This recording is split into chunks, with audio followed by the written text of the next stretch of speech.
How to add friends as a guest in the Monopoly Go game. So let's get started. First of all, open the Monopoly Go game.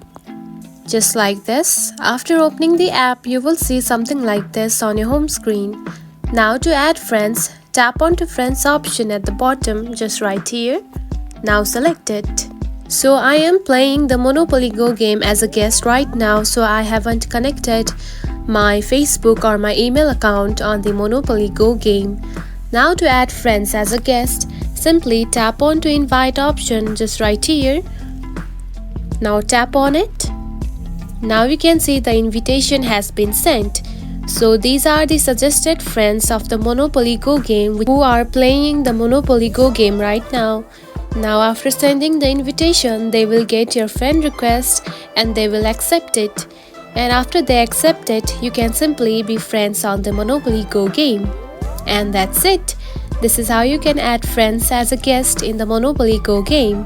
If you found this video helpful, don't forget to like and subscribe for more tips.